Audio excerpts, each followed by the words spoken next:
আমাদের জন্মের পর এই প্রথমবার একটা পুরুষ প্রধানমন্ত্রী পাইছি, সেটাও আধা পাগল। এ পাগলে লন্ডনে ছিল, লন্ডন থেকে কোনো কিছু শিখে আসে নাই।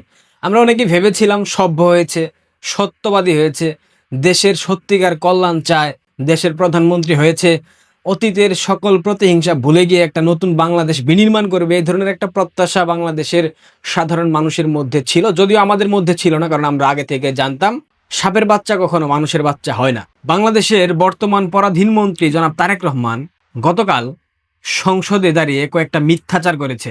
এই মিথ্যাচারগুলোর জবাব আমার দেওয়া উচিত।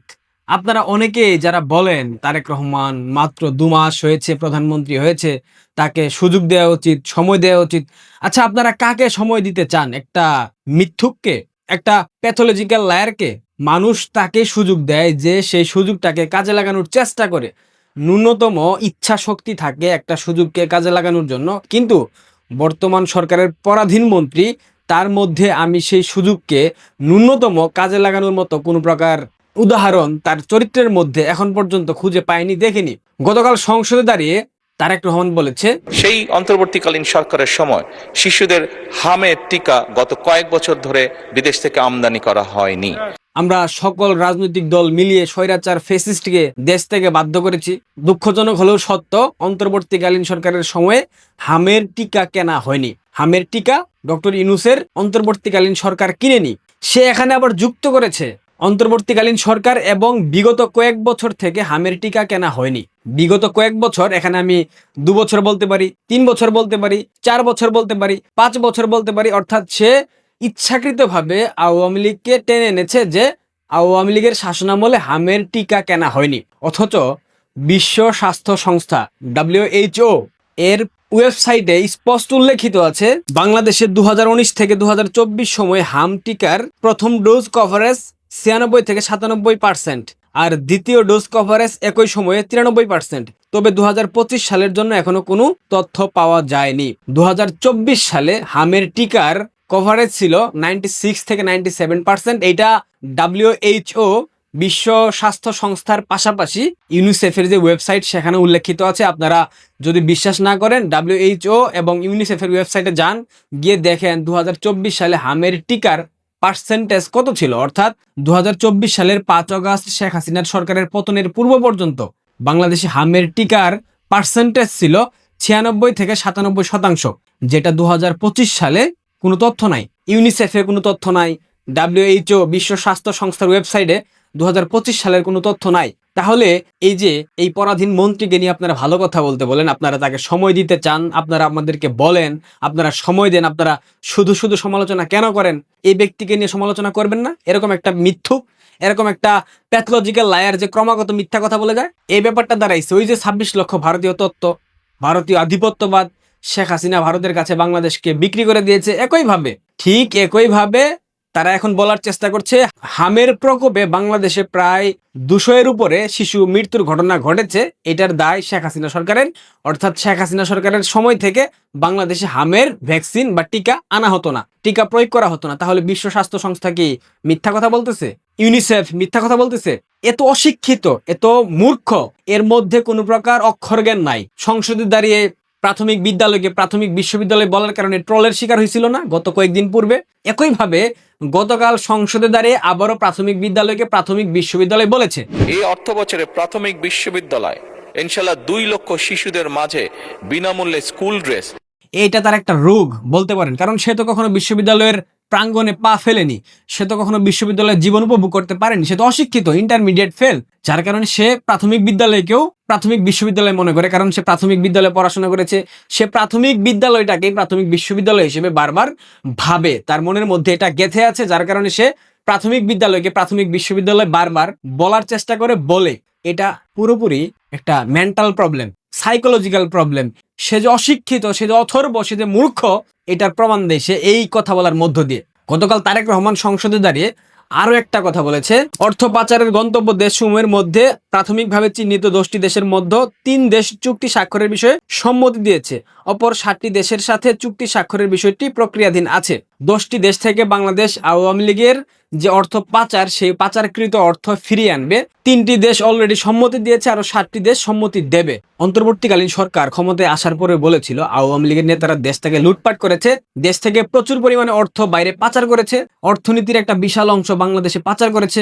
কয়েকদিন পূর্বে জনাব তারেক রহমান সংসদে দাঁড়িয়ে বলেছিলেন 234 বিলিয়ন মার্কিন ডলার আওয়ামী লীগ পাচার করেছে বাংলাদেশ থেকে, বলেছিল না? যেখানে বাংলাদেশের জিডিপি 400 বিলিয়ন ডলারের আশেপাশে, সেখানে 234 বিলিয়ন মার্কিন ডলার গত 16 বছরে আওয়ামী লীগ পাচার করেছে। এর থেকে মিথ্যা কথা, এর থেকে বৃহৎ মিথ্যা কথা ইতিহাসে কখনো হয় না। আপনার পকেটে আছে 50 টাকা, আপনি যদি বলেন আমার 70 টাকা হারিয়ে গেছে, আমার 150 টাকা হারিয়ে গেছে, সেটা কি হয়? অশিক্ষিত অথর্ব মূর্খ গণ্ড এই মূর্খরে বলেন 234 বিলিয়ন মার্কিন ডলারে বাংলা কত টাকা হয়, ও যদি বলতে পারে তাহলে মাফ চাইবো, সিরিয়াসলি তার কাছে মাফ চাইবো। সে যদি বাংলা টাকায় প্রথমবারে বলতে পারে। যে ব্যক্তি সংসদে দাঁড়িয়ে দেখে দেখে বলতে পারে না প্রাথমিক বিদ্যালয়, যেটাকে বারবার বলে প্রাথমিক বিশ্ববিদ্যালয়, একবার না বারবার, তার সাথে আর কি তুলনা করা যায় বলেন? তাকে কি বলার আছে বলেন? ঠিক আছে, মেনে নিলাম আওয়ামী লীগ অর্থ পাচার করেছে, 10টা দেশের সাথে কথা হয়েছে, 3 দেশ স্বাক্ষর করেছে, সম্মতি দিয়েছে, আরো 7টা দেশ দেবে। শেখ হাসিনা কিন্তু আরাফাত রহমান কোকাকোলার যে টাকা পাচার করেছিল মালয়েশিয়াতে, সিঙ্গাপুরে, সেটাকে কিন্তু শেখ হাসিনা ফিরিয়ে এনেছিলেন বাংলাদেশে।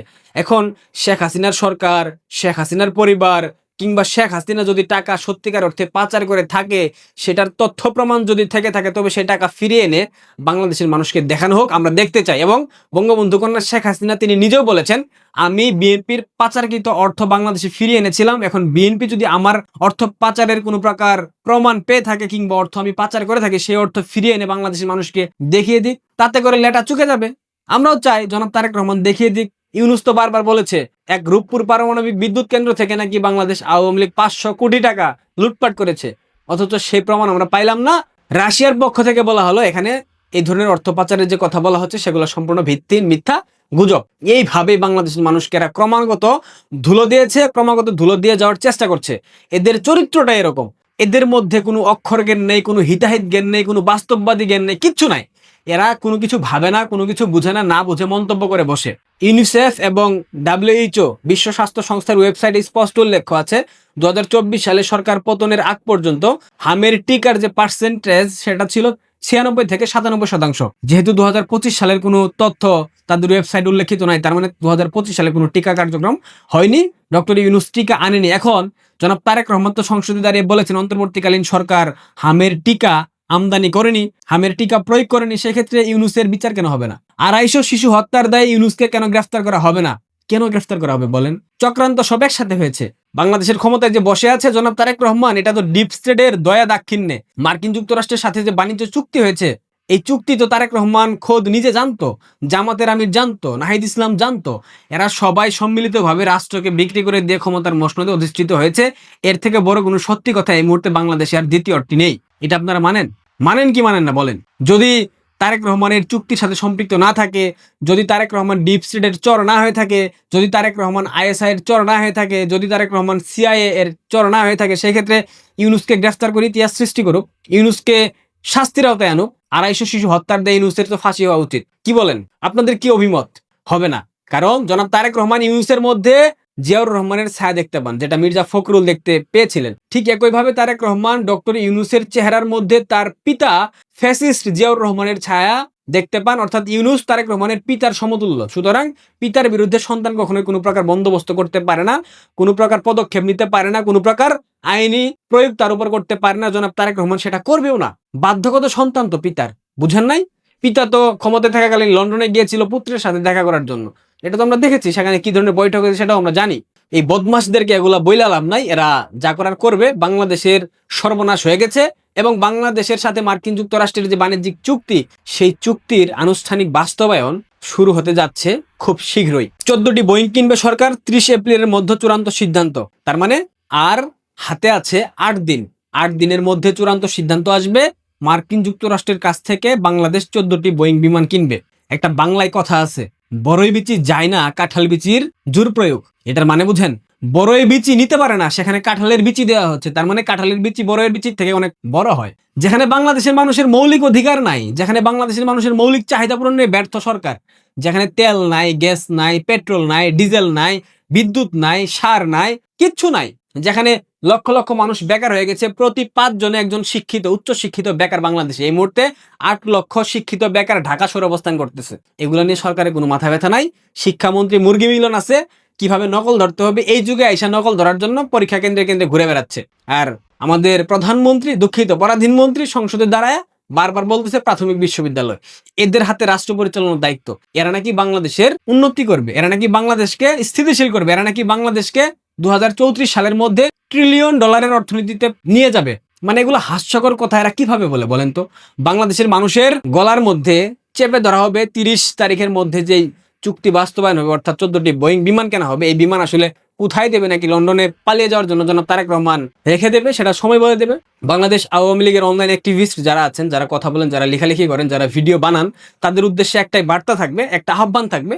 ভাই হিসেবে, বন্ধু হিসেবে, সহপাঠী হিসেবে, সহকর্মী হিসেবে তারেক রহমানের যে অপকর্মগুলা, তারেক রহমানের যে বিভিন্ন মিথ্যাচার, এগুলো আপনারা যত দ্রুত পারেন, যত বেশি বেশি পারেন সামাজিক যোগাযোগ মাধ্যমে তুলে ধরেন। এই যে টিকা নিয়ে মিথ্যাচার, বিদ্যুৎ নিয়ে মিথ্যাচার, সার নিয়ে মিথ্যাচার, বিভিন্ন বিষয় নিয়ে যে ধরনের মিথ্যাচার করতেছে, এগুলো আমাদের সাধারণ মানুষের মধ্যে পৌঁছে দিতে হবে। কারণ এদের মিথ্যাচারগুলো বাংলাদেশের মানুষকে হাতে কলমে বুঝিয়ে দিতে হবে, যারা ক্রমাগত মিথ্যাচার করতেছে। এবং মিথ্যাচার বিএনপির যে রাজনৈতিক পুঁজি, এটাও বাংলাদেশের মানুষকে বুঝাতে হবে। আশা করি বুঝতে পেরেছেন। ভালো থাকবেন, ধন্যবাদ।